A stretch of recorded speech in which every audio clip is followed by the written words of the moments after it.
um, um, one of our other staff members, Josh, had put together, and he talked about in an interview with Newsweek, you talk about your journey through Alabama to pay respects to your friend.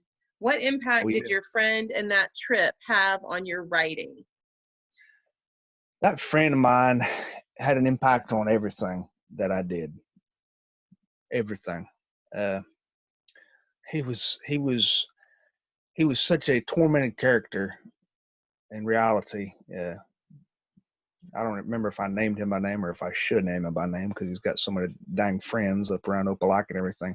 But he was a beautiful human being. He struggled with a lot of problems, but when I met him, he was in the last leg of his journey through life, and he had learned a lot, and he had come through a lot. He was so good to me. He was so good to me. He taught me so much about music. He taught me much about philosophy. He was a learned man. He was a professor. And I was this dropout of a nothing of a kid who came over to his house, and his house was covered in books.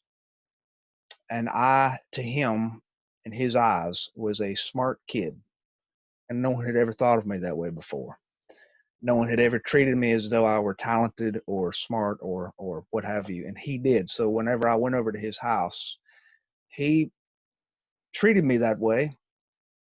And then we studied things I had always wanted to study, but never knew how to get into studying it.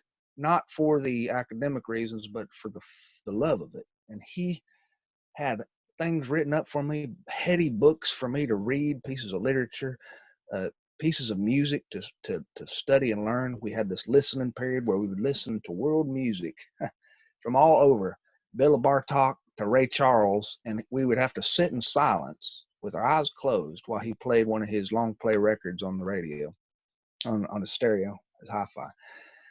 And I learned over the years about music, and I learned about literature and poetry and psychology. Uh, he was real good to me. So that trip, when he passed,